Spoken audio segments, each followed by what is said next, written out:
Ya, vamos a centrarnos en el análisis más detallado acerca de un periodo de auge en la literatura de América conocido como el boom de la narrativa hispanoamericana.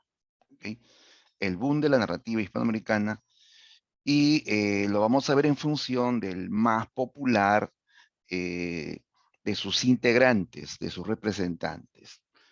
Nada menos que eh, Gabriel García Márquez. ¿Ya? Bien, comencemos entonces. ¿Qué fue el boom de la narrativa hispanoamericana?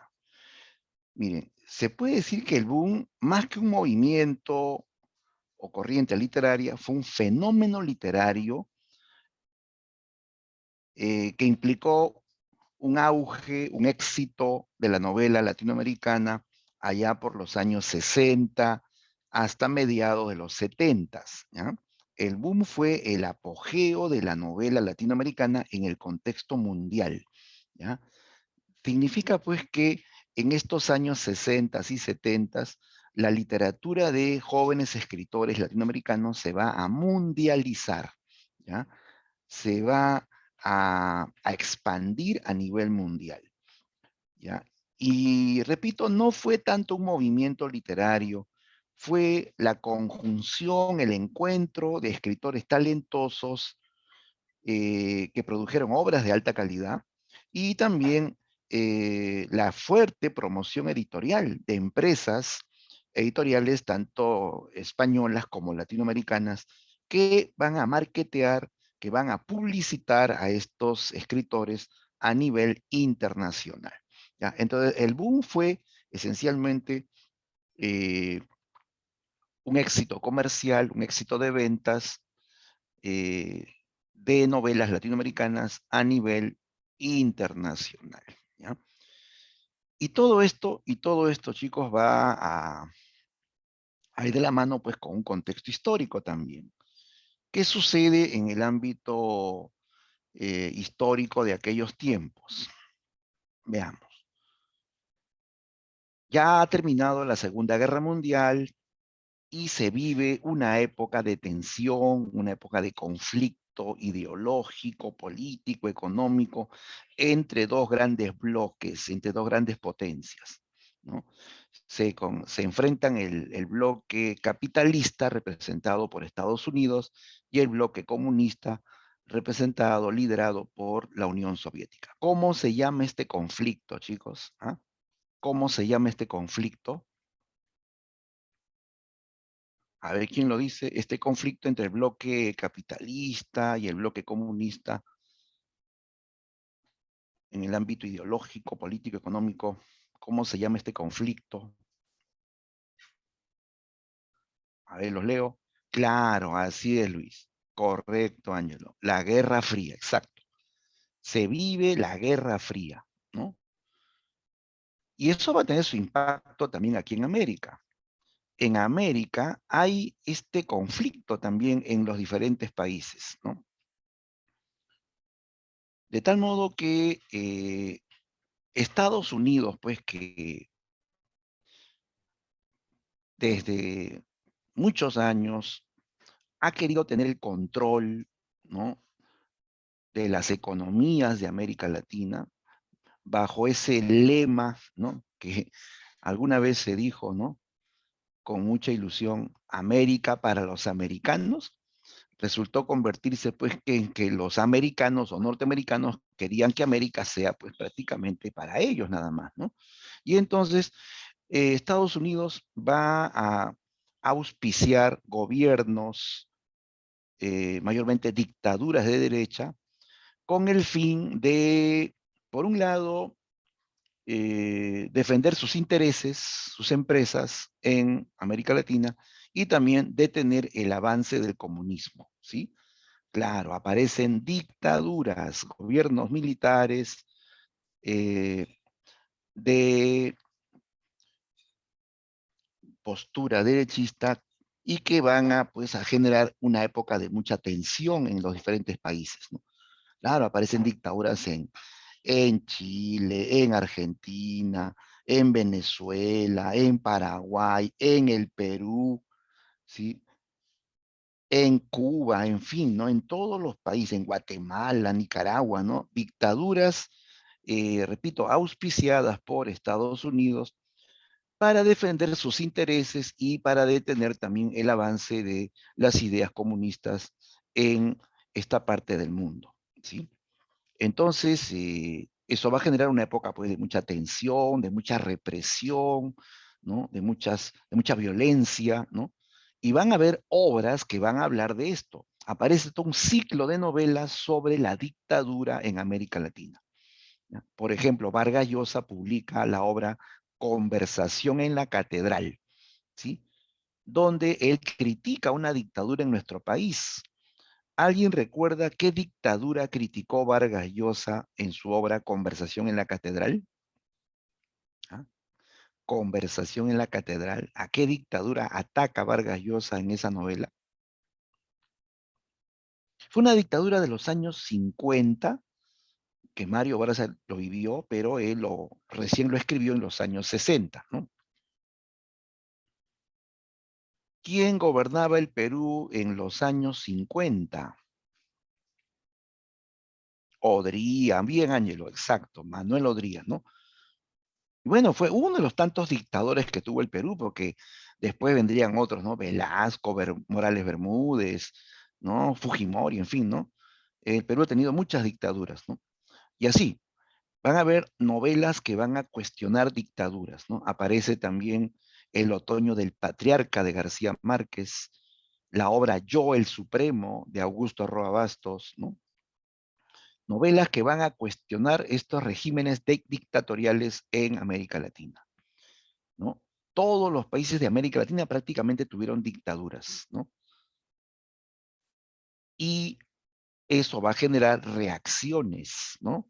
Nuevas propuestas. Y entonces nos vamos ahora a Cuba. ¿Qué sucede en Cuba?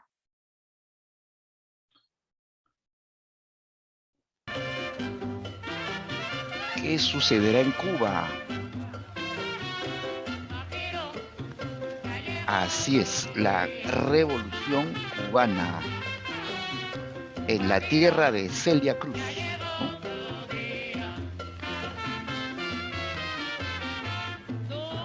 Ahí está cantando Celia.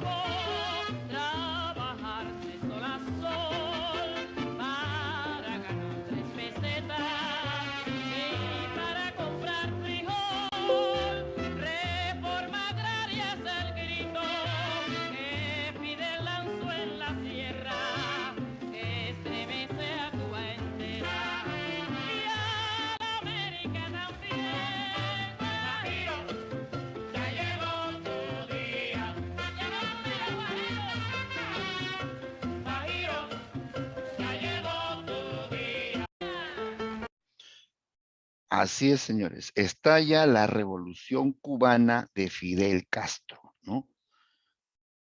Contra una también feroz dictadura allá en Cuba, la dictadura de Fulgencio Batista, ¿no?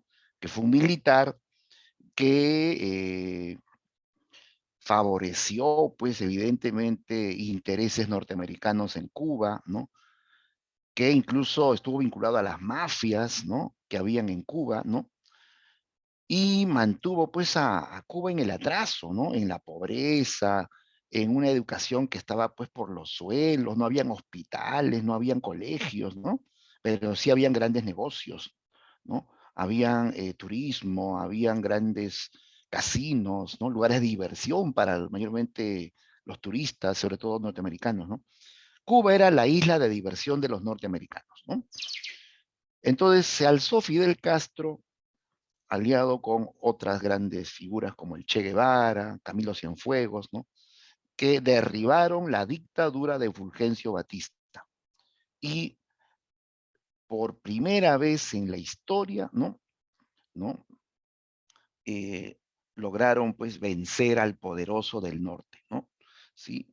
Le ganaron a Estados Unidos. Triunfa la Revolución Cubana, que fue pues un hito histórico, ¿no? y que llamó la atención de todo el público internacional. Todo el mundo estaba atento a América Latina por la Revolución Cubana, ¿sí? Y los intelectuales, los escritores respaldaron la Revolución Cubana porque veían en ella un grito de libertad, ¿no? Frente a la dominación norteamericana, ¿no? Claro que todo tiene su lado positivo y su lado negativo, ¿no? La revolución trajo esos efectos, ¿no? Es cierto que hubo mejoras en el ámbito de la educación, de la salud, ¿sí? No se puede negar eso, chicos. Cuba tiene la mejor educación de América Latina, los mejores colegios, mejores universidades. Tiene la mejor atención de salud. Ahí están los mejores médicos, chicos, ¿no? De toda América Latina, ¿no? Porque hubo mucho interés en esos campos, ¿no? Pero también sabemos que se instaura una dictadura de izquierda que genera pues también mucha represión y como que la libertad individual, ¿no? Se perdía, ¿no? Entonces, por eso que el tema de la revolución genera pues conceptos de a favor y también en contra, ¿no? ¿No? Pero bueno, fue un hecho histórico que marcó esa época, ¿no? ¿Ya?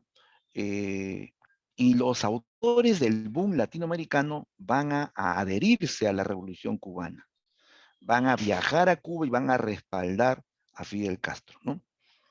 Claro que después, por los excesos de la dictadura, muchos se alejaron, ¿no? Pero este es el hito histórico, chicos, que unió a los escritores del boom latinoamericano, ¿no? ¿Qué más? En esta época también se vive el auge de las editoriales. Aparecen empresas editoriales eh, tanto en América Latina como en España que van a tenerle fe a estos jóvenes escritores, van a apostar por ellos, los van a publicitar y van a tener éxito, ¿no? Al darse cuenta del talento de estos escritores latinoamericanos, dijeron, vamos a invertir en ellos. Ellos se harán famosos, se harán ricos, nosotros también, dijeron las editoriales, ¿no? Y así todo se junta, pues, ¿no? Para que se produzca el boom de la novela hispanoamericana. Bien, ¿quiénes son los autores del boom? Miren, todos los países tuvieron su representante en este fenómeno del boom latinoamericano. Todos. Pero hay 4 que son los más resaltantes. Por eso se dice que son el núcleo del boom. ¿Quiénes integran el núcleo del boom?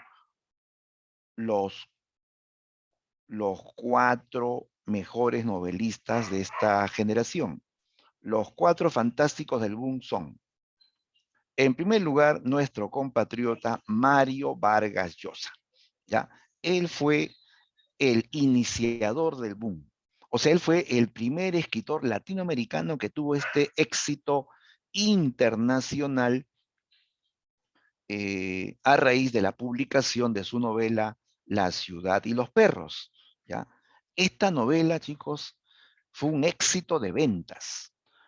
Fue en principio ganadora, novela ganadora del premio Biblioteca Breve en España, ¿ya? Y llama la atención, pues, de tanto la crítica como el público lector español. Todos pensaban que Vargas Llosa era español. Cuando se enteraron que era peruano, quedaron sorprendidos. ¿Qué? ¿Así escriben los peruanos? Decían, con tanta técnica, con tanta maestría, ¿no? El libro fue un éxito de ventas, ¿no? Se vendió en España, en Estados Unidos, en América Latina, se tradujo al inglés, al francés, al holandés, al checoslovaco, al ruso. Este libro se va a leer a nivel mundial. Eso es el boom, chicos. El éxito editorial de la novela en el contexto internacional, ¿ya? Bien, luego le siguen otros grandes talentosos como Gabriel García Márquez, ¿no? que en esta década del 60 publica esta genial novela, la novela 100 años de soledad, novela que fue también otro éxito de ventas, incluso superó a La ciudad de los perros en ventas. En un año nomás se vendió más de 1 millón de libros, más de 1 millón de libros. Y hasta la actualidad llevan pues vendidos más de 50 millones de ejemplares. Eso es el boom, pues, chicos, éxito de ventas, ¿no? Bien, otro representante del boom, parte del núcleo del boom, fue el argentino Julio Cortázar. Julio Cortázar, que publicó la novela Rayuela. Rayuela, una novela muy experimental, muy vanguardista, ¿no? Una novela que tiene una forma muy original de lectura, ¿sí? Se puede leer de dos maneras. Tú la puedes leer en forma tradicional, capítulo a capítulo, pero también se puede leer siguiendo un tablero de dirección que el autor ofrece en la primera página. Dice, lea usted el capítulo 1, pase al capítulo 64, luego pase al capítulo 2, luego al capítulo 18, luego al capítulo 6, al capítulo 20, y así uno está avanzando, retrocediendo, y así se entiende también la novela, sí se entiende la novela con esa otra forma, ¿no? Y además incluye técnicas modernas, ¿no? Monólogos interiores, flashback, incluso crea un lenguaje eh, muy raro, ¿no? Un lenguaje que se llama gíglico, ¿no? Que es un vocabulario que no pertenece al español ni a ningún idioma, pero él lo usa y con el contexto se puede interpretar, ¿no?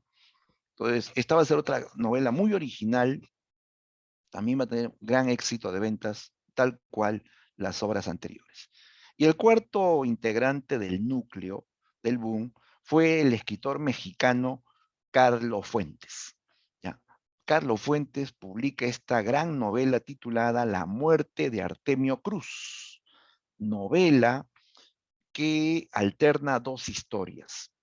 La historia de México en los tiempos de la Revolución Mexicana y la historia de México en el presente, ¿no? El protagonista, el vaso comunicante, va a ser Artemio Cruz, un viejo caudillo de la revolución que ya está muriendo, está agonizando en una cama de hospital, y desde ahí él comienza a recordar pues, el pasado de México y el presente, ¿no?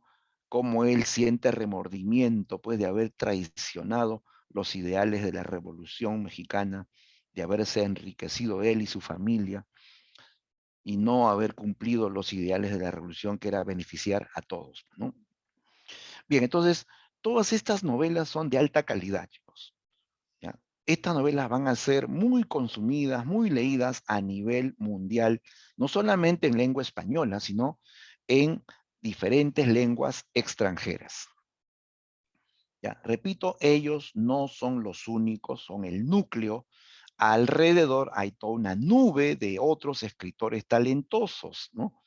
Como Juan Carlos Onetti, como José Donoso, incluso otros un poco más antiguos van a ser releídos. Borges, Asturias, Carpentier, que pertenecieron a una década anterior, ellos van a ser redescubiertos por los lectores del mundo. O sea, todos se van a interesar en escritores latinoamericanos, ¿no? Entonces, el éxito que tuvieron estos cuatro autores arrastra a que otros autores latinos, incluso de etapas anteriores, sean buscados por los lectores. Bien, veamos, características de la narrativa del boom. Ya, lo primero que salta a la vista es el uso de las, ya, van a hacerse uso de estas novedades de la vanguardia en la novela. ¿Ya? Ellos leen, pues, ¿no? A los autores de la vanguardia europea y norteamericana, y van a también a practicar, ¿no? Esas técnicas, ¿no? Que ya habían, pues, iniciado los maestros de la vanguardia en Europa y Estados Unidos, ¿no? Recordemos esto, ampliemos este concepto. ¿Cuáles son esas innovaciones técnicas empleadas por los autores del boom? Ya tenemos en primer lugar el monólogo interior. Tú ya lo conoces, ¿no? El monólogo interior, chicos, es este recurso, este procedimiento narrativo que nos permite ingresar a la mente, a la conciencia o pensamiento del personaje, ¿ya? Pero ojo, no es que eh, esté narrándose lo que está pensando el personaje, sino que de pronto se corta el hilo de la narración y aparece en la novela un texto que reproduce tal cual lo que está pensando el personaje, ¿ya? Sin que intervenga el narrador. O sea, fluye la conciencia del protagonista, ¿ya? Por ejemplo, aquí tenemos un pasaje de La ciudad y los perros. Este es el monólogo de el cadete apodado Boa.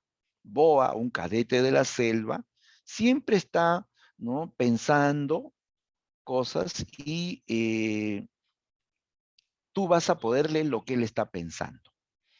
Boa tiene una mascota, una perrita, a quien le llaman la malpapeada. En este monólogo él hace alusión a esa perrita. Dice, era machaza, la hacían volar a patadones, y ella volvía a la carga ladrando y mostrando sus dientes, unos dientes chiquitos de perrita joven. Ahora ya está crecida, debe tener más de 3 años, ya está vieja para ser perra. Los animales no viven mucho, sobre todo si son chuscos y comen poco. No recuerdo haber visto que la malpapeada coma mucho. Muchas veces le tiro cáscaras. Esos son sus mejores banquetes, porque la hierba solo la mastica, se chupa el jugo y las escupe. Ya, aquí, ojo, no se está narrando lo que hace Boa, se, se está reproduciendo lo que él está pensando. Y noten que es en primera persona, dice, no recuerdo yo, ¿no? Él está pensando, no recuerdo haber visto que la malpapeada, o sea, la perrita, coma mucho, ¿no? Come cáscaras, ¿no? Todo esto, chicos, está en la mente del personaje. No es la narración de lo que hacen los personajes. Se está reproduciendo lo que piensa el personaje, ¿no? Este es el monólogo interior, que obviamente viene de la vanguardia europea. Eso, recuerden, lo introdujo en la novela contemporánea, lo introdujo el escritor James Joyce, ¿sí? James Joyce.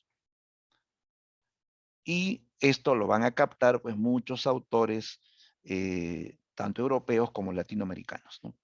Sigamos, otro procedimiento, otra técnica, los vasos comunicantes. Vasos comunicantes. ¿En qué consiste? Se trata de eh, vincular o conectar varias historias a través de un personaje en común. Puede ser un personaje en común o puede ser un escenario en común. Mayormente se usa el recurso de un personaje en común que conecta dos historias en dos espacios y tiempos diferentes, ¿ya? Veamos este ejemplo. Este es un fragmento del cuento La noche boca arriba de Julio Cortázar, ¿ya? Julio Cortázar. Ya a ver, ubicar en el contexto. Aquí hablan de un muchacho que fue atropellado, estaba manejando su bicicleta, lo atropella, él sale volando, se rompe la cabeza, así una cosa bien trágica, pues, ¿no? Lo tenían que operar de emergencia y él está un poco consciente, ¿no? En el hospital ve, pues, que lo van a operar, ve las luces del quirófano, los médicos, las enfermeras, ¿no? ¿No? Y de pronto se pone a soñar que él es un indígena que ha sido capturado por otra tribu indígena enemiga y que lo van a sacrificar, lo van a ofrendar a uno de sus dioses. Por lo general, con un cuchillo ceremonial de piedra, le abren el pecho, le sacan el corazón y lo ofrendan a sus dioses, ¿no? Ya, entonces él sueña eso, sueña que es un indio que va a ser sacrificado, ¿no? Se despierta y está en el hospital, ¿no? escucha los ruidos, los olores, percibe los olores incluso, ¿no? Otra vez se duerme y sueña que lo están subiendo pues ya a la pirámide trunca donde lo van a sacrificar, una especie de sacerdote lo va a sacrificar. Y así otra vez se despierta, está en el hospital. Otra vez se duerme, está en la escena del sacrificio, ¿no? Entonces, esta novela va alternando dos historias, donde el personaje es el mismo, ¿ya? Este fragmento, fíjate, dice lo siguiente. Durante un segundo creyó que lo lograría, porque otra vez estaba inmóvil en la cama del hospital, ¿eh? A salvo del balanceo cabeza abajo. Pero olía a muerte, y cuando abrió los ojos, vio la figura ensangrentada del sacrificador que venía hacia él con el cuchillo de piedra en la mano. ¿Ya? O sea, al comienzo te habla de de la escena del hospital y luego te habla de la escena del sueño, ¿no? Del sacrificio, ¿no? Pero ¿sabes cuál es lo más loco de todo? Que al final del cuento, a él lo sacrifican, pues, ¿no? Lo sacrifican, ¿ya? Y él muere de verdad. Lo loco es que en realidad el protagonista era un indígena. Era un indígena que estaba a punto de ser sacrificado y que la escena del accidente y de la operación en el hospital, eso era el sueño, ¿no? O sea, al principio nosotros pensamos que el sueño es lo del indígena que va a ser sacrificado. Al final del cuento nos enteramos que lo soñado es la escena del hospital y lo del indígena sacrificado es lo real, lo caso, ¿no? Ese cuento es genial, ¿no? ¿No? Entonces, por eso se llama La noche boca arriba, ¿no? Ya, pero aquí se alternan dos historias que se conectan por la presencia de un personaje en común. Ya, eso es vaso comunicante. Lo mismo pasa en La ciudad de los perros, ¿no? Se junta la historia del poeta, del jaguar, incluso del esclavo, en, en una época anterior al colegio, o sea, antes que vayan al colegio. Nos enteramos de esas historias a través de la relación que estos cadetes tuvieron con una chica, ¿sí? ¿Se acuerdan? Hay una chica con la cual, pues, tres cadetes tuvieron relación, ¿no? Que fue el amor platónico del esclavo, que fue la enamorada del poeta, que fue la amiga de la infancia del jaguar, ¿no? Y con la cual, pues, terminó casándose incluso, ¿no? Esta chica se llama Teresa, ¿ya? Teresa. Teresa es un vaso comunicante. Ella conecta varias historias de varios cadetes, ¿no? Porque ella está presente en esas tres historias, ¿de acuerdo? La del jaguar, la del poeta y la del esclavo. Eso es vaso comunicante, ¿ya? A ver, leo un comentario. Cristín nos menciona a Octavio Paz. Ya mira, Octavio Paz es esencialmente un poeta, es un poeta, ¿ya? Si es un poeta contemporáneo, gran poeta, premio Nobel incluso, premio Nobel de literatura, pero él no es representante del boom. ¿Por qué? Porque el boom es esencialmente narrativo, ¿ya? Es el apogeo de la novela. Incluso puede incluir el cuento, pero es narrativo. No abarca poesía, no abarca teatro, ningún otro género, solamente narrativa, ¿ya? Entonces, a Octavio Paz lo debemos ubicar en otro, digamos, género y en otro fenómeno literario, que es la poesía hispanoamericana contemporánea, ¿ya? Bien, continuemos. Otra técnica moderna empleada por los autores del boom es la ruptura de los planos temporales. Claro, en la novela se altera el orden lógico y cronológico de la narración. O sea, se rompe con la linealidad del relato, que era lo clásico, ¿no? En el siglo XIX los autores narraban en orden lógico y cronológico, o sea, en forma lineal. Aquí se alteran los planos temporales. Por ejemplo, Cien años de soledad no comienza por el principio, no comienza hablando de el inicio de la familia Buendía y de Macondo, ¿no? sino comienza hablando de un personaje de la segunda generación que está a punto de ser fusilado. Es más, estando él frente al pelotón de fusilamiento, él comienza a evocar el pasado, ¿no? Leamos este clásico inicio de 100 años de soledad.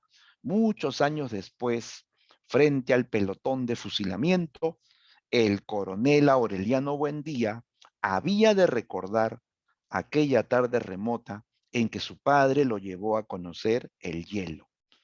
Macondo era entonces una aldea de 20 casas, hechas de caña y de barro, ¿no? El mundo era tan reciente que muchas cosas carecían de nombre y para mencionarlas había que señalarlas con el dedo, ¿no?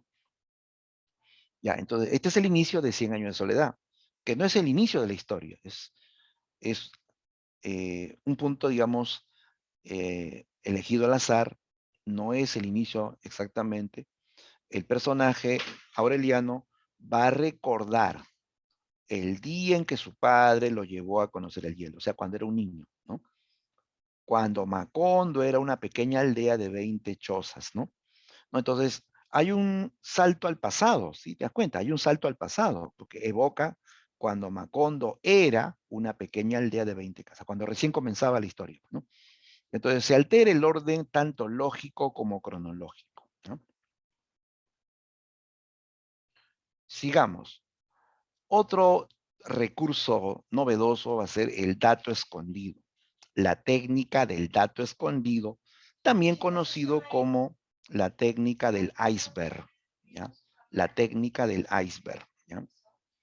Bueno, esto se entiende con ejemplos, eh, porque no habría un texto que grafique esto, simplemente es una cuestión de definición.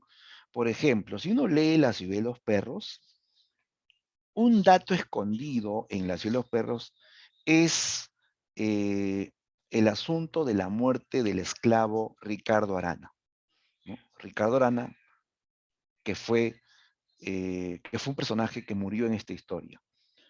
La gran incógnita es quién mató a Arana o cómo murió Arana, ¿no? ¿Lo mataron? ¿Fue un accidente? Y si lo mataron, ¿quién fue? ¿Fue el jaguar? ¿Fue el poeta? El autor no lo dice, nunca lo llega a decir. Nos va, nos va dando algunos datos, algunos indicios, ¿no? Pero no nos dice quién es el asesino de Arana. Es más, ni el propio autor llega pues a saberlo, ¿no? Entonces, esta es una técnica, chicos, una técnica que busca crear suspenso. El dato escondido sirve para eso, para crear suspenso, ¿no?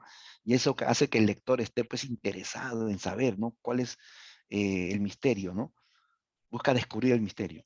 Lo mismo sucede en la obra Cien años de soledad. Un dato escondido es la muerte de José Arcadio, el primogénito de los Buendía. Muere de un balazo en la frente, pero no se sabe quién lo mató. Se sospecha de su mujer, se sospecha de un enemigo también, ¿no? Pero nunca se llega a decir quién o cómo murió o quién mató a José Arcadio Buendía, ¿no? Esos son recursos, ¿no? Son recursos intencionales que los autores usan para crear suspenso, ¿no?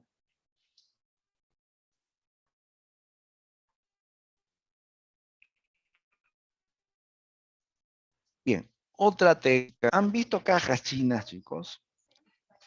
Una caja china es una gran caja que dentro contiene otra caja. Y esta puede tener una caja más pequeña dentro de esta segunda. O sea, una caja dentro de otra caja, ¿no? Llevado a la literatura o a la novela sería una historia dentro de otra historia, ¿sí? Un cuento dentro de otro cuento.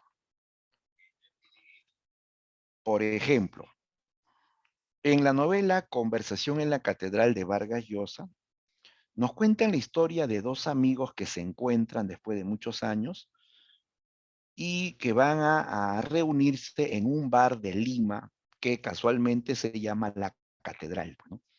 Un bar de mala muerte llamado La Catedral, ¿no? Y ahí se pusieron a beber y a conversar durante más o menos 4 horas. Pero en esa conversación, eh, se va a incluir la historia de la vida política y social del Perú durante el gobierno de Odría, ¿ya? Ahí nos vamos a enterar de la historia de esa época, de las represiones, del espionaje en las universidades, en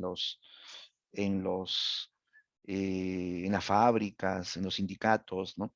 De los encarcelamientos, de los incluso asesinatos de apristas y comunistas en esa época, ¿no? De la corrupción, del enriquecimiento ilícito, en fin, ¿no? Todo lo que se vio, pues, en la época de Odría, ¿no? ¿Ya? Entonces, por momentos estamos leyendo lo que sucede en el bar y luego leemos sobre también la vida política y social del Perú durante la dictadura de Odría, ¿no? Ya, entonces, vemos que hay una historia dentro de otra historia mayor. Es más, cuando se cuentan las historias, la historia incluida, esa también incluye otras historias, ¿ya? Es como que estuvieses leyendo varias historias, pero es una sola que está concatenada, pero es, se habla de una historia incluida en otra, y esta a su vez puede estar incluida en otra más, ¿no? Esa es la idea de la caja china, ¿no? También en esta etapa se practica el experimentalismo lingüístico. ¿Qué es eso del experimentalismo lingüístico? La idea, pues, es eh, explotar los recursos expresivos del idioma, ¿ya? De tal manera que se crean nuevas palabras, se incorporan ruidos, se incorporan onomatopeyas y hasta incluso fórmulas matemáticas dentro de la narración, ¿ya? La idea es salir de lo convencional, del castellano convencional, ¿ya? ¿Ya? Eh, por ejemplo, ¿no? Aquí tenemos un fragmento de la novela Rayuela de Julio Cortázar, ¿ya? En el capítulo 68 de Rayuela encontramos este texto, ¿ya? Muy original por las palabras que emplea. Mira lo que dice. Apenas se le amalaba el noema, a ella se le agolpaba el clémiso, y caían en hidromurias, en salvajes ambonios, en sústalos exasperantes. Cada vez que él procuraba reclamar las cinco pelusas, se enredaba en un grimado quejumbroso y tenía que embulsionarse de cara al nóvalo. ¿Se entendió eso, chicos?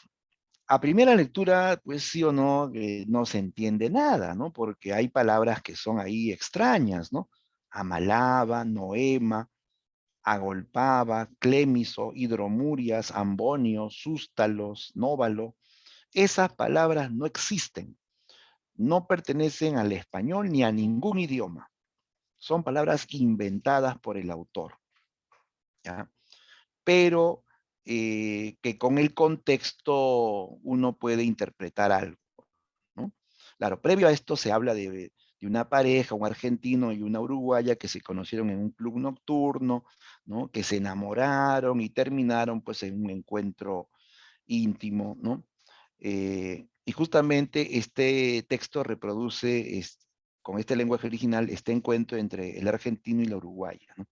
Cuando dice apenas él le amalaba el noema, según el autor es apenas él le acariciaba el cuerpo, a ella se le agolpaba el clémiso, significa que a ella se le agitaba el corazón, ¿no? ¿Ya? Eso ya es lo que se va a interpretar, ¿no? Según el contexto, ¿no? Pero nota, esto tiene palabras nuevas. Esto es experimentalismo lingüístico, ¿no? Bien, y algo más, también los autores del boom van a usar múltiples voces narrativas, ¿sí? O sea, vamos a encontrar eh, en una misma novela varios narradores, ¿sí? Varios hablan. Ya no hay solamente un narrador omnisciente que todo lo controla, sino que vamos a encontrar varias voces narrativas, narradores internos y narradores externos. narradores que son protagonistas, que son testigos, que son objetivos, o sea, van a haber varios narradores en la misma novela, ¿correcto? Bien, por todo esto, la novela del boom no es pues fácil, es compleja más bien, ¿no? Pero es diferente a la novela tradicional, es un reto para los que les gustan las cosas nuevas, pues, ¿no? ¿Ya? Entonces, esta es una característica que va a llamar mucho la atención, ¿no?, de los nuevos lectores, ¿no? El uso de técnicas modernas. Volvamos al punto inicial. Estábamos hablando de innovaciones técnicas. Esto era una primera característica, ¿sí? A ver,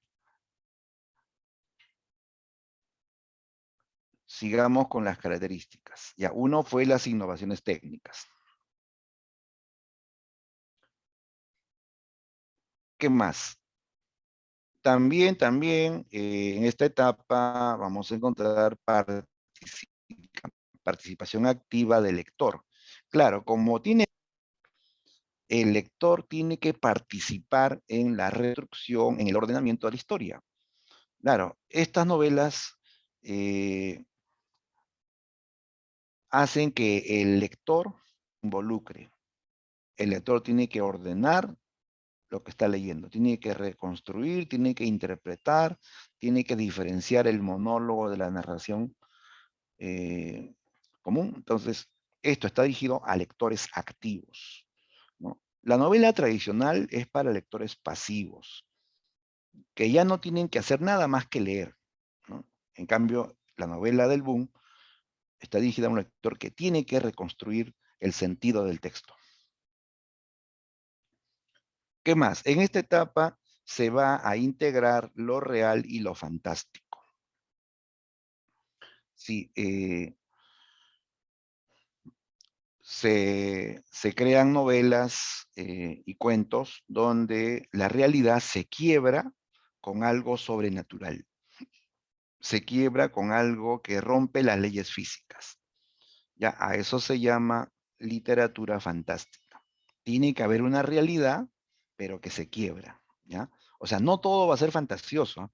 Sino que hay una realidad que se quiebra por la presencia de un suceso imposible, ¿no? Otra característica de la novela del boom es la transculturación narrativa. Ya, esto también es un recurso propio de América Latina. Eh, la transculturación se refiere a eh, rescatar las tradiciones eh, culturales de América Latina y tratarlas con técnicas modernas, ¿ya? Entonces, eh, por ejemplo, se mencionan en las novelas las creencias, las costumbres, las supersticiones, pero tratadas con técnicas modernas, ¿no? Técnicas narrativas modernas. Por ejemplo, en Cien años de soledad, pues, ¿no? Un episodio que tiene que ver con las creencias es esto del nacimiento de un niño con cola de cerdo, ¿sí? Que es una creencia, ¿no? Que según la región, esto es un castigo porque se ha cometido incesto, ¿no? Ya, pues para tratar ese asunto del nacimiento de un niño con cola de cerdo, el autor hace uso de técnicas narrativas modernas, ¿no? ¿Ya? O sea, esto que es algo tradicional, propio, una creencia de América, va a ser tratado con técnicas modernas, ¿no? A eso se llama transculturación narrativa. Otra característica de la novela del boom es el cosmopolitismo. Ojo que esto también es una característica del modernismo, ¿sí? En este caso aplicado a la novela. O sea, los escritores del boom van a estar en esa búsqueda permanente de la literatura universal. ¿Ya? Estos autores van a leer a los maestros, pues, de la novela eh, contemporánea, tanto de Europa y de Estados Unidos, que eran los principales referentes, pues, ¿no? ¿ya? Ellos leen a William Faulkner, a Hemingway de Estados Unidos, a James Joyce, a Franz Kafka, a Jean-Paul Sartre de Europa, ¿no? Entonces, ellos captan la influencia de estos autores universales, ¿ya? El cosmopolitismo es esa atención a la literatura reciente mundial, ¿ya? Mundial. Otra característica de este periodo es el uso del realismo mágico, ¿sí? El realismo mágico, que también es uno de los grandes aportes de la novela hispanoamericana, ¿no? El realismo mágico, que es una técnica también, ¿no? Es una técnica eh, que presenta, ¿no?, hechos extraordinarios, maravillosos o imposibles como si fuesen cotidianos, ¿no? Como si fuesen reales. De tal modo que los personajes no se asustan, no se sorprenden ante lo extraordinario, ¿no? Más bien se acepta como normal, como cotidiano. Ya hay pues muchísimos ejemplos, ¿no? Eh, el hecho, por ejemplo, en Cien años de soledad, de el gitano Melquiades, que muere y resucita 2 veces. Y nadie se sorprende, nadie se asusta, ¿no? Lo toman como normal. O el hecho de que en Macondo haya una lluvia que dura más de 4 años seguidos, eso también es increíble, ¿no? Pero nadie se asusta, lo aceptan como normal. O el hecho de que Remedios la Bella se va volando al cielo envuelta en sábanas blancas. Fabuloso, increíble, ¿no? Imposible también, pero en la obra ocurre y los personajes lo aceptan como normal, ¿ya? Entonces, el realismo mágico va a ser un recurso muy atractivo que se va a usar en esta etapa. Ahora, no todos los autores del boom usan realismo mágico. Por ejemplo, Vargas Llosa no usa el realismo mágico. Vargas Llosa es un neorrealista, ¿ya? Neorrealista, o sea, es un realista del siglo XX, ¿ya? Su narración es objetiva, verosímil, no hay cosas así extraordinarias o maravillosas, ¿no? Es realista. En cambio, García Márquez sí usa el realismo mágico. Carlos Fuentes también en algunas novelas usa el realismo mágico. Y autores anteriores como Juan Rulfo, ¿no?, Miguel Ángel Asturias, sí van a cultivar el realismo mágico, ¿no? Bien. Y por último, en la novela del boom vamos a encontrar también denuncia social. Claro, hemos visto que hay un contexto muy convulsivo en América, es una época de dictaduras, una época de intervencionismo norteamericano, una época de revoluciones, ¿sí o no? Entonces, todo eso hace que los autores adquieran una conciencia social y comiencen a denunciar los grandes problemas de América Latina, ¿ya? Sí, a través de la literatura se van a denunciar los problemas sociales y políticos que aquejan a América Latina. Muy bien, sigamos ahora sí con eh, el autor eh, más notable del boom. Ahí está nuestro amigo Gabo o Gabriel García Márquez, ¿sí? Gabriel García Márquez. Sin duda, el más popular y uno de los más queridos escritores de América Latina, ¿no? Gabriel García Márquez, que tiene triple importancia, diría yo, ¿no? Uno, porque es el máximo exponente del boom latinoamericano. Dos, porque él es el maestro, la cumbre del realismo mágico. Y tres, porque fue ganador del Premio Nobel de Literatura, ¿sí? Ganó el Premio Nobel en 1982, ¿correcto? A ver, aquí nos dan algunos aspectos de su vida. Gabriel García Márquez nació en un pueblo caribeño llamado Aracataca, ¿ya? Aracataca en Colombia, ¿no? Es un pueblo caribeño con vista al mar, ¿no? Allí pasó los primeros años de vida, ¿no? Ahí pasó la infancia al lado de sus abuelos. Sus padres tuvieron que emigrar a la ciudad para buscar trabajo y él queda al cuidado de sus abuelos. Su abuelo, su abuelo había sido militar en su juventud, se llamaba Nicolás Márquez, ¿no?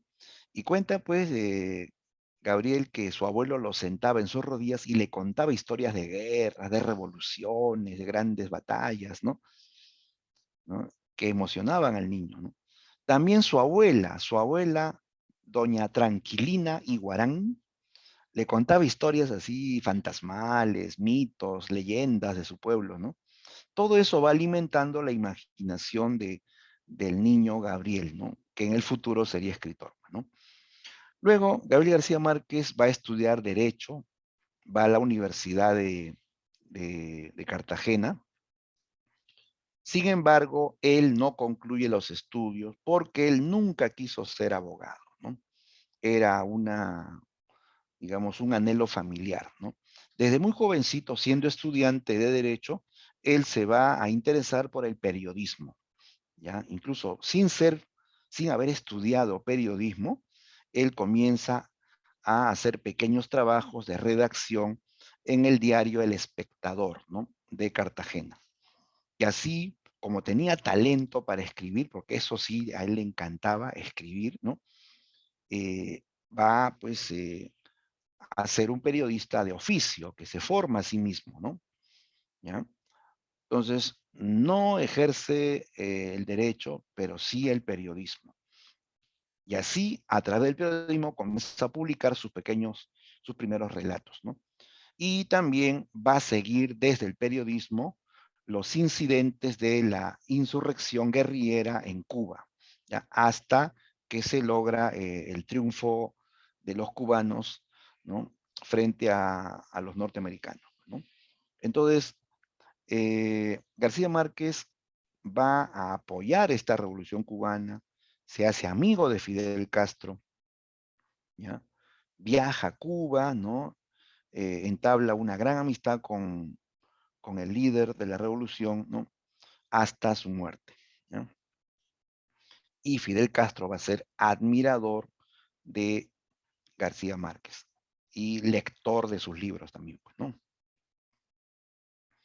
Ahora, García Márquez viaja a Europa, ¿ya? Se va a instalar en Madrid y luego ancla en París, donde él va a entablar amistad con intelectuales, ¿no? Españoles y sudamericanos. Allá conoció al empresario Carlos Barral, que era dueño de la editorial Six Barral de España, que justamente va a ser la editorial que va a marketear a los autores del boom, ¿no? También trabó amistad con Mario Vargas Llosa y Julio Cortázar, ¿no? Ellos se conocían, ¿eh? Luego también van a enlazarse con Carlos Fuentes.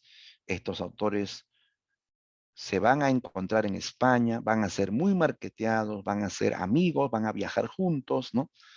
Entonces, ellos van a conformar el núcleo del boom, pues, ¿no?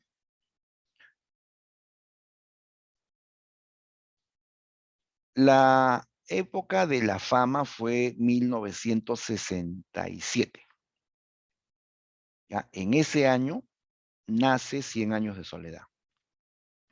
En ese año, García Márquez salta a la fama internacional, ¿ya? La obra va a ser muy leída, muy comentada, muy traducida, ¿no? Tan popular fue que hasta los analfabetos sabían algo de Cien años de soledad. No la leían, pero escuchaban y escuchando nomás sabían pues de qué trataba, ¿no?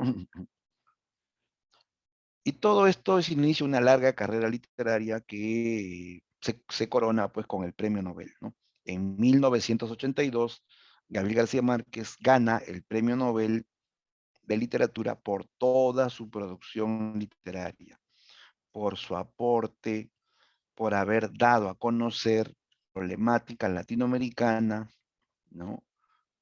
Usando la técnica de realismo mágico ¿no? Y él pues lo da a conocer, ¿no? Lo da a conocer a través de su libro. Su muerte se produce el 17 en México, ¿ya? Él murió en el año 2014. En el, ¿no? 2014, ¿no?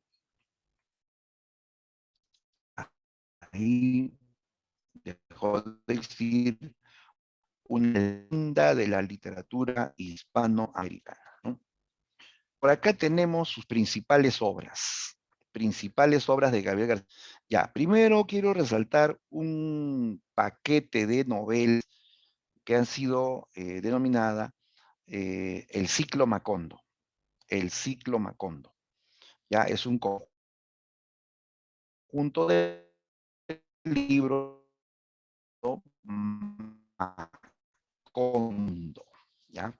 Macondo va a ser mencionado en la novela La hojarasca, que fue la primera novela de García Márquez. También va a ser escenario de El coronel no tiene quien le escriba. También se menciona en el libro Los funerales de Mamá Grande, Mala hora y por supuesto en 100 años de soledad, la completa de Macondo, desde su fundación hasta su destrucción. Ya, entonces a todo este paquete de libros se le llama el ciclo Macondo, ¿ya? Entonces se repite el mismo escenario en diferentes libros. Otras novelas de García Márquez. Ahí está, El amor en los tiempos del cólera. Un novelón, chicos. Recomendable, ¿ya? Cuando tengan tiempo, lean este libro. Es muy, muy fascinante. Es también muy divertido, ¿no? Una novela que tiene de todo. Tiene de romántico, de realista, tiene de histórico, ¿no? Tiene todo, ¿no? Es una gran novela, ¿no? Otra novela es El otoño del patriarca, novela que cuestiona la dictadura latinoamericana. Y así otros libros como Del amor y otros demonios, Ojos de perro azul, ¿ya? Y como todos los grandes, también tiene su libro de memorias, su autobiografía, se llama Vivir para contarla, ¿ya? Vivir para contarla, su libro de memorias, ¿no? Sobre su vida real, ¿correcto? Bien, vamos a analizar su novela 100 años de soledad. ¿Ya? Esta es la novela modelo del realismo mágico, ¿correcto? Novela que catapultó al autor a la fama internacional. Ya, el título se justifica. Literalmente la historia abarca 100 años. 100 años de historia de una familia, ¿no? Y de un pueblo, ¿no? Los Buendía y Macondo, pues, ¿no? Ahora, soledad, ¿por qué? Porque mayormente estos personajes eh, y el pueblo entero, el espacio físico, están condenados a la soledad.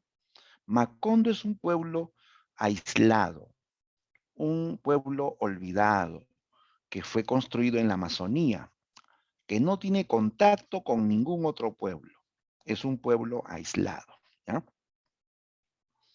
Los personajes, a pesar que tienen familia, tienen descendientes, son personajes que terminan siempre solos, ¿no? Por su individualismo, a veces por su egoísmo o a veces por su incapacidad de amar, se condenan a la soledad. Por ejemplo, ¿no? El coronel Aureliano Buendía. Aureliano, en esta historia, tiene 17 hijos en 17 mujeres distintas, ¿ya? Pero esos 17 hijos no fueron producto o fruto del amor, fueron fruto de simples encuentros casuales. Lo que sucede es que las mamás de Macondo llevaban a sus hijas jóvenes a la casa del coronel y le decían: coronel, aquí le traigo a mi hija para mejorar la raza. Así, fíjate. Y el coronel, ¿qué más quería? Las tomaba, las fecundaba y nacían hijos de mujeres a las cuales él no amaba. Él no amó a ninguna de esas 17 mujeres. Ellas tampoco lo amaron a él. Él no reconoció a ninguno de esos 17 hijos. Era un tipo, sí, egoísta, individualista, ¿no? Y que siempre estuvo condenado a la soledad. Él envejeció solo, murió solo. ¿Saben cómo murió? Murió orinando al pie de un árbol. Estaba orinando y cayó muerto. Nadie se dio cuenta de su muerte porque vivía solo hasta que los gallinazos comenzaron a aterrizar y picotear su cadáver. Ahí recién los vecinos ingresaron a su casa y encontraron los restos del coronel picoteado por gallinazos. Esa escena es pues la de un personaje condenado a la soledad, ¿ya? Y eso va a ocurrir con muchos personajes de esta novela, la soledad, ¿ya? Bien, entonces el tema central de esta novela justamente es la soledad vinculada a la familia Buendía y al mítico pueblo de Macondo, ¿ya? Algo que hay que resaltar, chicos. Esta novela utiliza el estilo del realismo mágico.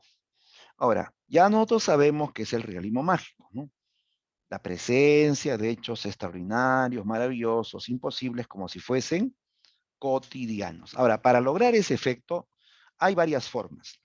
Algunos autores usan mitos, mitos propios de América Latina, mitos indígenas, mitos traídos por los africanos a América, ¿no? Pero también se pueden usar otros recursos.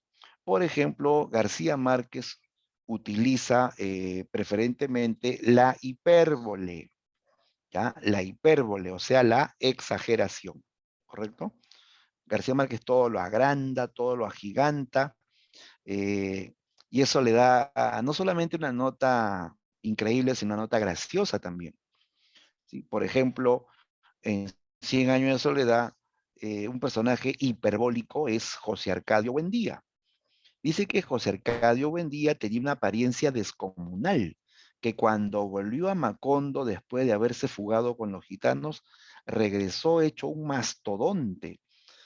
Dice que su entrada a Macondo provocó un pequeño sismo, que sus espaldas eran cuadradas y anchas, tanto así que se atoraba en la puerta de su habitación, ¿no? Sus brazos parecían el cuerpo de una mujer. Su correa era 2 veces más gruesa que la cincha de un caballo. Se comía un lechón entero en cada almuerzo. Y cuando eructaba era una explosión que se escuchaba en todo el pueblo. Oye, eso es increíble, eso resulta extraordinario, ¿no? Increíble, ¿no? Pero eso ocurre y los personajes lo aceptan como normal, como cotidiano, ¿no? Y eso es realismo mágico, pues, ¿no? Aceptar lo extraordinario como normal, como cotidiano, ¿no? ¿Ya? Bien, también otro recurso que favorece el realismo mágico es el uso del tiempo cíclico. ¿Qué es el tiempo cíclico? Ya mira, esto consiste en repetir las épocas, las circunstancias, las conductas y hasta los nombres de los personajes, ¿ya? O sea, conforme avanza el tiempo, todo vuelve a repetirse, todo vuelve a suceder también, ¿sí? Cada cierto tiempo nace un nuevo José Arcadio o un nuevo Aureliano, incluso con las mismas conductas, ¿no? ¿Ya? Entonces da la sensación de que todo vuelve a suceder, ¿sí? Como que el tiempo avanza en redondo, ¿sí? En redondo. Y eso es un punto de vista de los pueblos antiguos, pues, ¿no? Los pueblos antiguos pensaban que el tiempo avanzaba en redondo, ¿no? Como veían que todos los días amanecía y anochecía, que siempre había una primavera y había un invierno, ¿no? Allá el tiempo avanza en redondo, todo vuelve a suceder, ¿no? Entonces, partiendo de esa premisa, García Márquez utiliza el tiempo cíclico en Cien años de soledad, todo vuelve a suceder, ¿ya? Bien, esta novela, jóvenes, es compleja. Es una novela totalizadora, o novela total simplemente. ¿Ya? Se dice así, novela total, cuando capta múltiples aspectos de la realidad, cuando tiene de todo. ¿Ya? Esta novela tiene de social, de político, de histórico, de mítico, de psicológico, aborda múltiples temas, hasta te habla del incesto, fíjate, ¿no? Entonces, eso es novela total, novela que abarca múltiples niveles de la realidad. ¿Ya? Y entonces aquí observa los niveles. ¿Ah? Esta obra tiene nivel social. ¿Por qué? Porque retrata las costumbres, los modos de ser, el folclore, la música de la sociedad caribeña colombiana. ¿Sí? Hasta esta novela nos enteramos cómo es la sociedad caribeña colombiana, cómo son sus costumbres, sus modos de ser, ¿no? También tiene nivel histórico. Sí, esta novela no es pues puramente maravillosa, ¿no? Tiene episodios de la historia colombiana. Por ejemplo, se mencionan interminables guerras civiles entre conservadores y liberales, o sea, entre la derecha y la izquierda, ¿no? En esta novela se habla de la intromisión del capitalismo norteamericano en Colombia, ¿no? Y la fundación de compañías frutícolas, sobre todo compañías bananeras. Se habla de explotación capitalista, se habla de una huelga de obreros, de una matanza, ¿no? Una matanza de obreros, ¿no? Por parte de las Fuerzas Armadas, ¿no? Esos hechos que aparecen en la novela ocurrieron en la historia colombiana, incluso en la historia latinoamericana, ¿no? ¿Correcto? Entonces, la obra tiene elementos históricos también. También tiene un nivel mítico porque en esta novela se captan también las creencias populares, las creencias del pueblo colombiano o caribeño. Se utiliza el tiempo cíclico, que tiene también que ver con las creencias de los pueblos antiguos. Y todo esto permite lograr el efecto del realismo mágico, ¿no? Este nivel mítico justamente va a vincularse con la técnica del realismo mágico. También tiene un nivel psicológico, ¿ya? Psicológico, ¿por qué? Porque hay una exploración de el mundo interior de sus personajes, sobre todo se aborda este tema del erotismo y del incesto. El incesto, o sea, las relaciones entre familiares o parientes, ¿no? Bien, la gran historia de Macondo, al final tiene que ser entendida pues como una gran metáfora, chicos. Una metáfora de la historia colombiana y latinoamericana, ¿sí? En Macondo ocurren todos los hechos, tanto culturales e históricos, políticos, que han vivido pues tanto Colombia como muchos países de América Latina, ¿ya? Entonces, por eso dice Macondo es una metáfora de la historia colombiana y latinoamericana, ¿correcto? Bien, vamos a revisar, chicos, brevemente el argumento de 100 años de soledad. Bueno, voy a hacer una síntesis porque esta novela es inacabable, ¿no? Todo un día no nos alcanzaría para narrar los diferentes episodios de 100 años de soledad. La idea es, pues, animarlos, ¿no? A que ustedes, ¿no? Lean esta novela, ¿no? Que realmente es, pues, es muy, muy apasionante, ¿no? Bien, la novela, como te comentaba, no comienza por el principio, no sigue un orden lógico.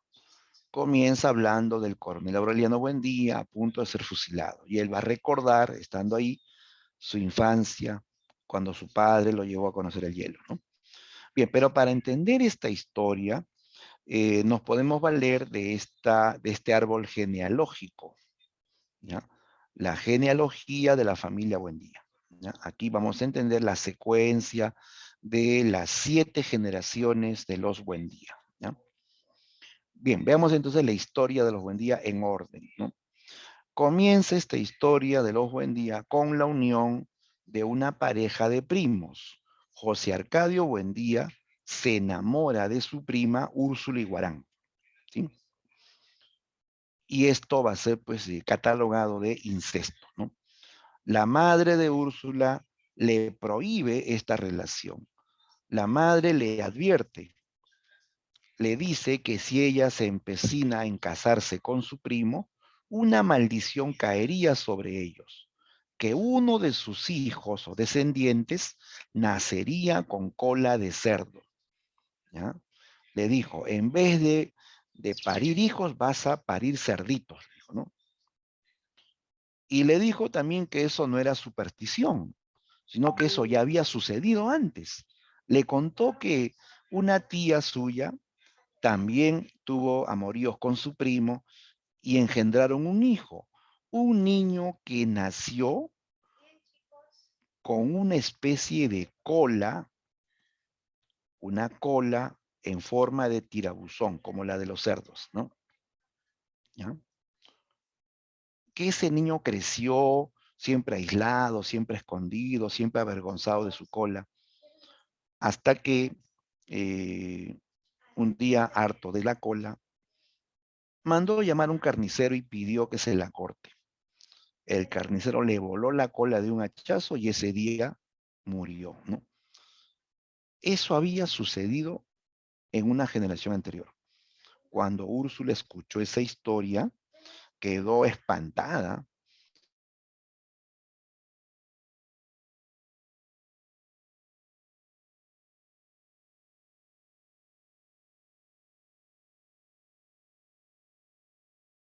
Preguntó a su prometido, dijo, si hemos de criar cerditos, criaremos cerditos. Con tal que hablen, no hay ningún problema, ¿no? Y se casaron. Pero siempre va a haber el temor de engendrar un niño con cola de cerdo. Sobre todo Úrsula. Ella decidió no consumar el matrimonio, al menos por un tiempo. Así que por consejo de su madre, ella va a usar un calzón de castidad, ¿sí? Para impedir que José Arcadio la coja desprevenida en las noches. Y así eh, pasaba el tiempo, los días, los meses, ¿no? Y Úrsula permanecía casta y pura. Y como el pueblo era pequeño, todo se sabía. Se soltó el rumor que al cabo de un año Úrsula seguía siendo virgen. Y comienzan las burlas contra José Arcadio. En el pueblo se comentaba que este era un inútil, que no podía con su mujer. Hasta que llegó ese trágico domingo en que un vecino suyo lo ofendió públicamente. Un vecino que todavía se llamaba Prudencio, ¿no? Prudencio Aguilar, ¿no? ¿Qué había pasado? Que habían hecho una apuesta de peleas de gallos, ¿no? Y en esa apuesta pierde Prudencio Aguilar. Su gallo queda muerto. Y en pleno coliseo de gallos, lleno de rencor y envidia, le dijo a José Arcadio, te felicito, y ahora llévale ese gallo a tu mujer a ver si por fin le hacen el favor, ya que tú no puedes. Oye, eso fue un golpe bajo, ¿sí o no? Un golpe contra el orgullo, contra la hombría, ¿sí o no? Por eso que José Arcadio lo retó a un duelo a muerte y le dijo, Prudencio Aguilar, busca un arma y prepárate porque te vas a morir, ¿no? Y así se batieron en duelo. José Arcadio portaba una lanza y se la arrojó con toda su alma, ¿no? Le atravesó el cuello al vecino, lo mató frente a medio pueblo, luego le sacó la lanza del cuello y fue a buscar a su mujer. Y la encontró echada con su calzón de castidad. José Arcadio entonces le dijo, Úrsula, por tu culpa he matado al vecino, pero en este pueblo no habrán más muertes por culpa tuya. Así que ahora quítate eso. Al ver al marido con la lanza ensangrentada, ella no lo pensó dos veces. Se quitó el calzón de castidad y esa noche por fin ella accedió a entregarse a su marido. Sí, José Arcadio había esperado tanto ese momento que esa noche se las cobró todas, ¿ah?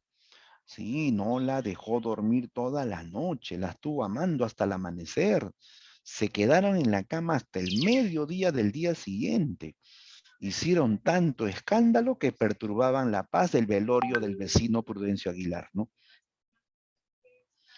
¿No? Pero el matrimonio por fin se había consumado. El problema es que una noche regresó Prudencio Aguilar. Sí, el muerto vuelve como fantasma y viene a molestar todas las noches a esta pareja. Esta es la razón por la cual José Arcadio y su mujer decidieron abandonar su casa y su pueblo, ¿ya? Huir del fantasma. José Arcadio, luego de haber hecho una ofrenda al fantasma, de haber degollado a sus gallos de pelea y haberlos ofrendado en sacrificio al fantasma, él abandona su casa junto a su mujer y le dice a sus amigos que se van lejos, lejos del fantasma, y van a fundar un pueblo nuevo, donde vivan en paz, donde no haya gobernantes que impongan leyes absurdas, donde todo será libertad, ¿no? A los jóvenes de ese pueblo le encantó la idea y se produce una especie de éxodo, una salida masiva de jóvenes que eh, también soñaban pues con ese nuevo mundo de libertad, ¿no? Y así se armó una caravana que salió del pueblo de Río Hacha, así se llamaba el pueblo original, Río Hacha, ¿no? Y comenzaron a avanzar, era una caravana que avanzaba a pie, avanzaron durante semanas, durante meses, cruzaron ciénagas, cruzaron montañas y más montañas hasta que llegaron a la Amazonía. Y allí, en la Amazonía, en el aislamiento total, fundaron un pueblo nuevo. Tumbaron árboles, construyeron al principio 20 chozas hechas de barro y caña brava, y a ese pueblo que nacía de la nada le llamaron Macondo. Macondo, un pueblo primitivo en un principio, donde al comienzo habían más pájaros que seres humanos, ¿ya? Este pueblo está completamente aislado de los demás. La única forma de conocer el mundo exterior era a través de los gitanos. A este pueblo todos los años llegaban los gitanos, dirigidos por Melquiades, ¿ya? El gitano Melquiades. Melquiades era el líder de los gitanos. Él es importante porque Melquiades se hace amigo de José Arcadio Buendía, que es el patriarca, ¿no? Y a él le entrega unos pergaminos, ¿ya? Unos pergaminos escritos en sánscrito, una lengua ya muerta, y le dice, José Arcadio, guarde estos pergaminos, algún día serán de utilidad para tu familia. José Arcadio en vano intentó descifrar esos signos extraños y los conservó y los transmitió a sus descendientes. Este José Arcadio se va a aficionar a la ciencia, ¿no? Él arma su pequeño laboratorio en Macondo, ¿no? Porque Melquiades después le regalaba o le vendía cosas así novedosas, telescopios, matraces, fórmulas, libros de alquimia, imanes, ¿no? Y él se aficiona por la ciencia. Siempre trató de inventar algo y nunca inventó nada nuevo para Macondo, ¿no? Al final José Arcadio se volvió loco. Incluso tenían que amarrarlo a un árbol para que no cometa locuras. Y murió, José Arcadio murió amarrado a un árbol. Ese día que murió José Arcadio, sobre Macondo cayó una lluvia de pétalos amarillos. Todo el día llovieron pétalos amarillos y dejaron a Macondo convertido en una inmensa alfombra amarilla, ¿no? Esta es la primera escena mágica en Cien años de soledad, ¿no? Después eh, se mencionan a sus descendientes, ¿no? Ellos tuvieron 3 hijos naturales y una hija adoptiva. Sus hijos fueron José Arcadio, Aureliano y Amaranta. Y luego va a haber una hija adoptiva llamada Rebeca, ¿no? Todos los hijos naturales fueron normales. Ninguno nació con cola de cerdo, pero tuvieron sus vidas insólitas, ¿no? José Arcadio, el primogénito, nació cuando todavía estaban en la búsqueda de esa tierra prometida, que era Macondo, pues, ¿no? ¿Ya? Eh, Nació luego de 14 meses de embarazo. Oye, ¿eso es posible? 14 meses de embarazo. Imposible en el género humano, ¿no? Pero en 100 años de soledad todo puede suceder. ¿Ya? Entonces nació luego de 14 meses de embarazo, inquieto, voluntarioso, mirando fijamente a los testigos de su nacimiento. Era tan corpulento y voluntarioso que le pusieron el mismo nombre que su padre, José Arcadio, ¿no? ¿Ya? Él sería pues el más aventurero de la familia. Su primera relación fue con una gitana que venía a trabajar ciertos días a la casa de los Buendía, una gitana de 21 años llamada Pilar Ternera.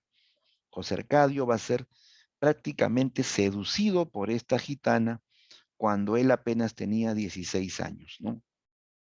¿Ya? Ella termina pues inaugurando al joven José Arcadio y un día le dijo: José Arcadio, vas a ser un hombre completo, vas a tener un hijo. José Arcadio quedó horrorizado, ¿no? Le espantaba la idea de ser papá a los 16 años. Se fue corriendo, se encerró en su habitación. Pilar Ternera le contó a Úrsula Iguarán que estaba esperando un hijo de José Arcadio. Doña Úrsula entró a la habitación del hijo, lo agarró de los hombros, lo miró fijamente y le dijo: vas a reconocer ese hijo y vas a casarte con ella. José Arcadio estaba asustado, movía la cabeza como negando todo, pues, ¿no? Y más bien estaba pensando en fugarse del pueblo, cosa que cumplió. José Arcadio huye de Macondo con los gitanos. Él aprovecha que vienen los gitanos trayendo espectáculos, él se disfraza de gitano, así con pañoleta roja, con botas, ¿no? Él se fuga de Macondo con los gitanos y dio la vuelta al mundo con los gitanos. Llegó a países muy lejanos. Y se cuenta que en cada país José Arcadio tuvo siempre una aventura amorosa. Y por cada aventura amorosa se hacía un tatuaje en el cuerpo, ¿ya? Él entonces se va a fugar y va a regresar muchos años después, ya convertido en un mastodonte con el cuerpo lleno de tatuajes. Y termina casándose con Rebeca, con la cual no tendría descendientes, ¿no? Pero sí va a haber descendiente con Pilar Ternera. Pero como Pilar fue abandonada por José Arcadio, tuvo al hijo y no lo quiso criar. Se lo entregó a Úrsula, a la abuela, para que ella lo críe.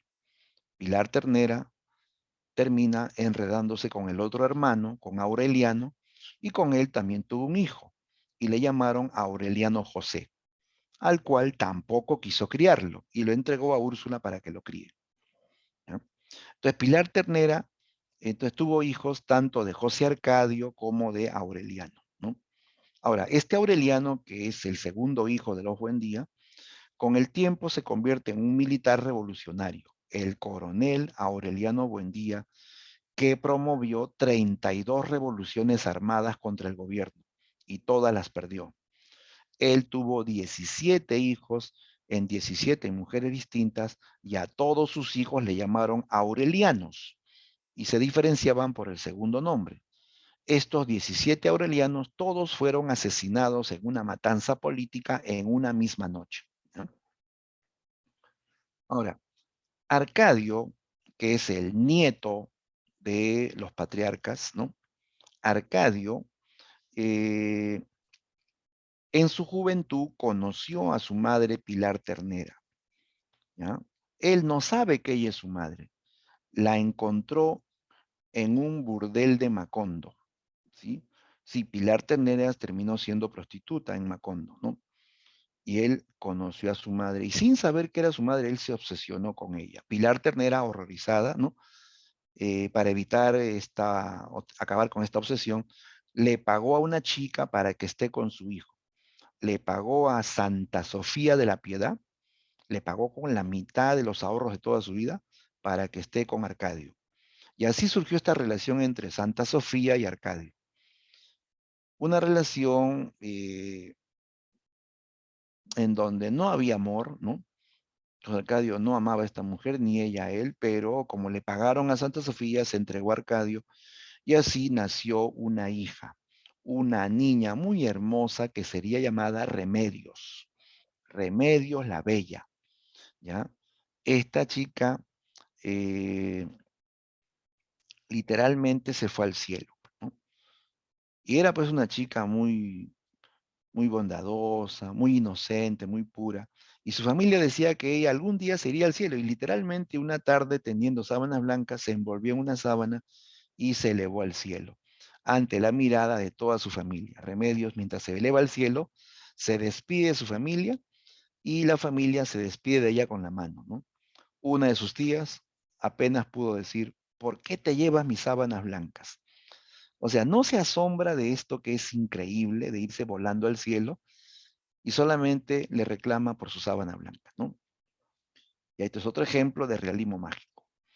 Bien, estamos en la cuarta generación, ¿eh? En esta cuarta generación se produce la modernización de Macondo. Llegan los norteamericanos a Macondo. Ellos prometen traer modernidad, luz eléctrica, ferrocarril, ¿no? A cambio de que les permitan entrar en su territorio e industrializar el banano, ¿sí? En Macondo crecían enormes bananos, ¿no? Ya, pues así se construyó la Compañía Bananera Norteamericana. Los gringos trajeron luz eléctrica para Macondo, trajeron ferrocarril, aunque no era para la gente, era para transportar los plátanos, ¿no? Aparentemente Macondo se había modernizado, pero también la compañía bananera trajo, trajo también explotación y muerte. En esa compañía bananera a los obreros les sacaban el alma, les hacían trabajar de 15 hasta 20 horas diarias, ¿no?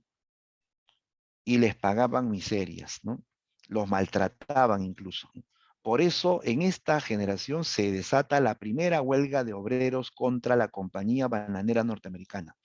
El líder de esta huelga va a ser un buen día, José Arcadio II, hijo de Arcadio y de Santa Sofía la Piedad, ¿no? Si no te marees, así, aquí se repiten los nombres. Eso es lo del tiempo cíclico, se repite todo, pues, ¿no? José Arcadio II va a dirigir la huelga general de obreros contra la compañía bananera norteamericana. Se amotinaron cientos de obreros con todas sus familias y ocuparon una plaza. El gobierno central envía al ejército para sofocar la huelga, para respaldar a la compañía bananera norteamericana. Los militares ordenaron que se retiren los huelguistas. Los huelguistas se rehusaron a moverse. Incluso comenzaron a insultar a los militares. Los militares abrieron fuego y arrasaron con todos los que ocupaban la plaza. Fue una matanza de cientos de personas, todos mueren a balazos. Los únicos sobrevivientes fueron José Arcadio II y un niño al cual él abraza y caen al suelo, ¿no? José Arcadio II va a ser testigo de cómo los militares subían al ferrocarril los cadáveres de los obreros y sus familias para luego ser desaparecidos en el mar, ¿ya? Esto que se narra en la obra ocurrió en la realidad colombiana. Se le conoce como la matanza de las bananeras, ¿no?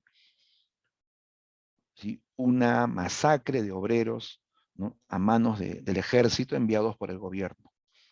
Fíjate, en vez de que el gobierno respalde a su pueblo, respalda los intereses norteamericanos, ¿no? Es la historia de toda la vida, chicos, en América Latina. Bien, el otro hermano de esta familia va a ser Aureliano II, hermano de José Arcadio II. Aureliano II sí se benefició con la compañía bananera norteamericana. Él fue aliado de los gringos, él se casó con una mujer de la alta sociedad en Macondo, una dama llamada Fernanda del Carpio, ¿ya? Con ella tuvo tres hijos, que son José Arcadio, otro José Arcadio, Amaranta Úrsula y Meme. Bueno, Meme es el diminutivo de Remedios, ¿ya? Le dicen Meme, pero se llama Remedios, otra Remedios, ¿eh? Bien, doña Fernanda del Carpio era una mujer sumamente orgullosa, conservadora y ultracatólica, ¿no? Ella eh, había planeado que su hijo mayor sería cura. A José Arcadio desde chiquito lo adiestraba. Le decía, cuando seas grande vas a ser cura. Y siempre le preguntaba, hijito, ¿qué vas a hacer de grande? Cura, mamá. Muy bien, dijo, ¿no? Después ya, cuando pasó el tiempo, a Fernanda se le ocurrió de que cura era algo de poco rango, ¿no? Y decidió que su hijo mejor sea papa. Así que a José Arcadio en su juventud lo mandó a Roma para que estudie teología, ¿sí? Teología. Ella soñaba con que su hijo sería papa. Al final José Arcadio terminó siendo drogadicto. Sí, allá en Roma llevó una vida desenfrenada. Se emborrachaba, se drogaba y nunca llegó a hacer lo que su madre quiso, ¿no? Después a su hija Amaranta Úrsula la envió a Estados Unidos. Así desde muy jovencita, casi una adolescente, la envió a Estados Unidos para que ella se case con un gringo, ¿no? Y tenga vida cómoda, ¿no? Después, Meme, que era la menor, Meme estudiaba en un colegio de monjas, ¿ya? Y era una niña obediente y aplicada. Cuando termina el colegio, como era obediente y aplicada, su madre le da permiso para que salga a pasear con sus amigas, con sus amigas. En una de esas salidas, Meme conoció a un muchacho llamado Mauricio Babilonia, ¿ya? Mauricio Babilonia, y tuvo un romance con él. Doña Fernanda se entera de esta relación y prohíbe que vuelva a ver ese muchacho, ¿ya? A Meme la tenía encerrada en su casa, no la dejaba salir para nada, ni a la esquina, ni a comprar el pan, chicos, para evitar que se encuentre con Mauricio Babilonia.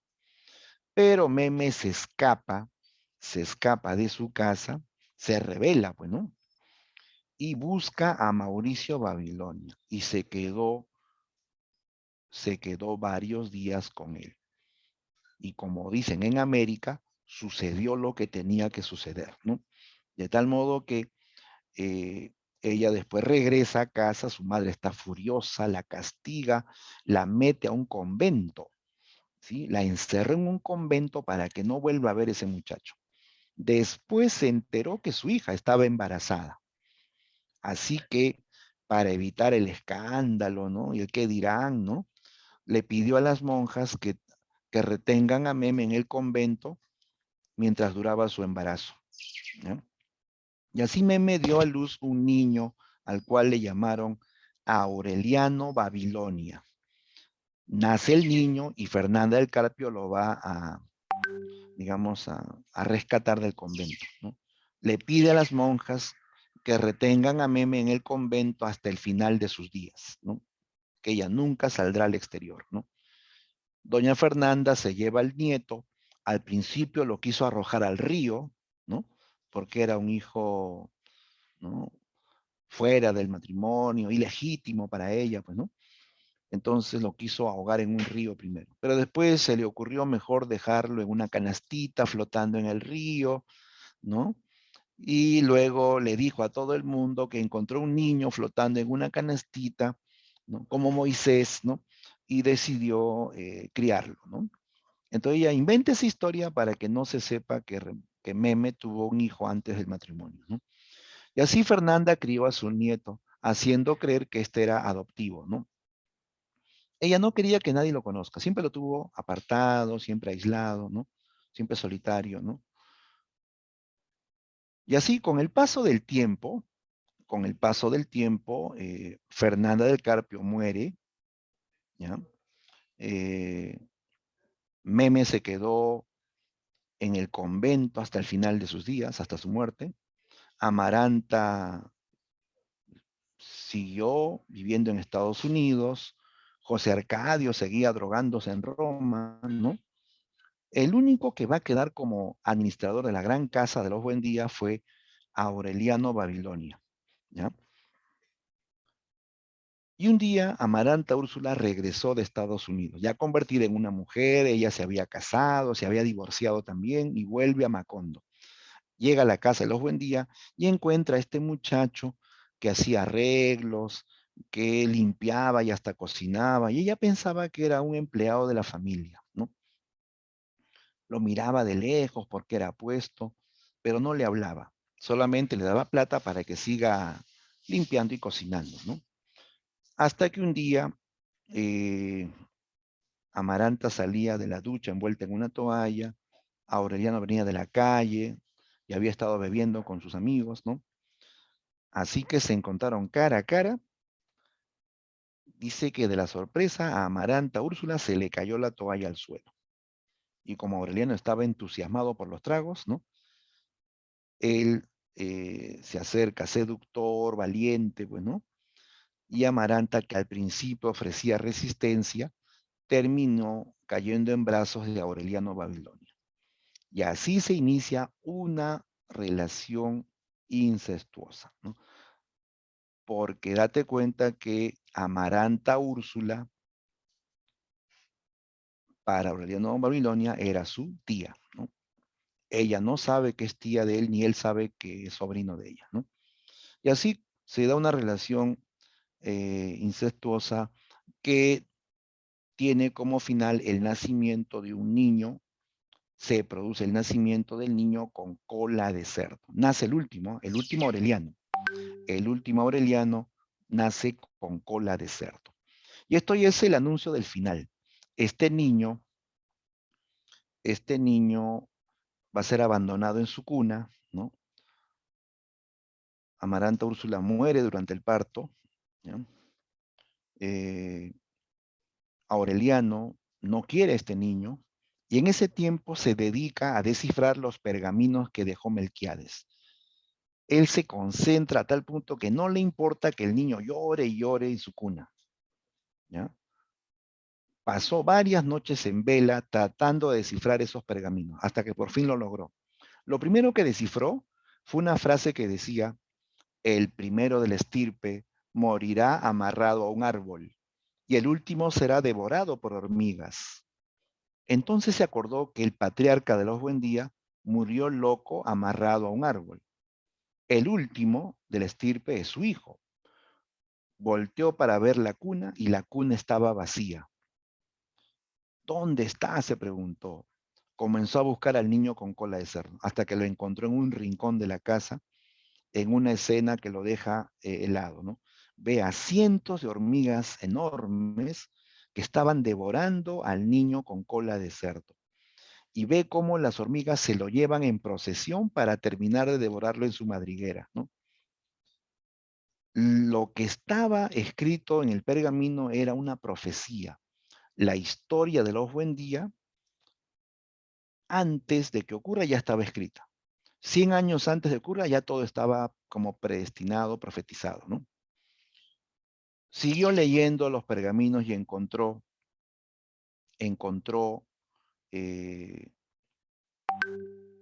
la historia de su familia, de José Arcadio, que recorrió el mundo con los gitanos, de Aureliano, que hizo muchas revoluciones y todas las perdió, de Arcadio, que fue un dictador, ¿no?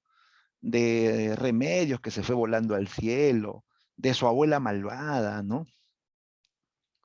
De, de su relación con su tía. Ahí recién descubre que ella era su tía, ¿no? Que Amaranta era su tía. Aureliano es el que está descifrando los pergaminos.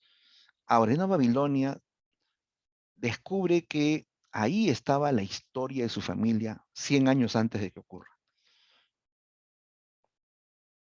Hasta que llegó a ese párrafo en que decía que luego del nacimiento del animal mitológico, o sea, el niño con cola, todo habría llegado a su final, ¿no?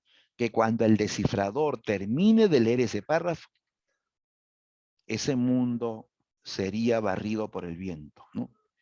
Y así fue, ni bien terminó de leer, siente que sopla un viento caliente que al principio arranca ventanas y puertas, pero luego adquiere un nivel cataclísmico y arrasa con todas las casas desde sus cimientos. Macondo es barrido por un viento huracanado.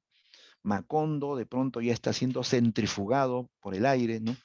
Finalmente, Macondo desaparece. El final es apocalíptico, ¿eh? Macondo se destruye, ¿no? Barrido por el viento, desaparece por siempre y para siempre. El autor finalmente dice en el último párrafo, porque los pueblos condenados a 100 años de soledad no tendrán otra oportunidad en este mundo, ¿no? Así, García Márquez hace una metáfora de América Latina a través de Macondo. América Latina es un mundo olvidado, es un mundo que ha sido aislado, ¿no? García Márquez quiere que ese mundo sí tenga una oportunidad, ¿no? La frase final es irónica, ¿no? Él quiere que América Latina sí tenga esa oportunidad, ¿no? De, de ser libre, de tener prosperidad algún día, ¿no? Entonces es una obra genial, una obra que tiene de todo, ¿no? Tiene de social, de histórico, de mítico, de psicológico. Es una novela total, ¿no? Bien, esto, chicos, es una síntesis de la novela, ¿no? Yo los animo a que en alguna oportunidad lo puedan leer, no se van a aburrir, ¿eh? La novela tiene muchos más episodios, todos pues sumamente divertidos, porque la idea de la literatura es justamente deleitar al lector, ¿no? Y a la vez ir pues despertando, ¿no? Una capacidad crítica, una capacidad de pensamiento, ¿no? Crítico, ¿no? Bien, entonces esa es la trama, chicos. Esa es la trama de 100 años de soledad, ¿ya? Novela del realismo mágico, novela total, novela que sintetiza o metaforiza la historia de América Latina. Muy bien, les voy a compartir también las claves correctas, ¿ya? Ahí están las claves correctas de la práctica que se les ha enviado, ¿ya? A ver, tómenle captura para que puedan verificar las claves correctas, ¿no? ¿Ya? Y con esto, chicos, estamos poniendo punto final a nuestro programa de literatura, ¿ya? Siempre terminamos, pues, ¿no? Con algunas palabras, ¿no? En primer lugar, felicitarlos, chicos, por concluir el ciclo, ¿no? Hay chicos que han logrado sus metas, ¿no? Y ya no están aquí, otros están en el proceso, en el camino, ¿no? Están terminando una preparación con miras, pues, a postular en los siguientes exámenes, ¿no? Y estoy seguro, pues, que lo van a lograr si es que le ponen mucho empeño, ¿no? Han recibido ya los temas, ¿no? La práctica, ¿no? Y todo esto, chicos, continúa, finalmente se remata con un repaso, ¿no? ¿No? Que es el ciclo ya de, digamos, refuerzo, sobre todo de entrenamiento para enfrentar exámenes, cómo resolver los problemas, las preguntas, ¿no? Siguiendo el prospecto de admisión, ¿no? ¿No? Para que puedan estar pues aptos, ¿no? Y poder enfrentar con éxito el examen que vayan a rendir, pues, ¿no? Entonces, muchachos, me queda pues desearles éxitos a todos, ¿no? Y también que pasen felices fiestas, ¿no? Feliz Navidad, ¿no? Y también desearles un próspero año nuevo a todos, ¿no? Desde aquí, muchachos, un abrazo para todos y será hasta pronto, ¿ya? Nos vemos en el repaso. Hasta pronto, chicos. Gracias, mi Miriam, también por todo su apoyo y desearle también felices fiestas, ¿no? Hasta pronto, muchachos. Nos vemos.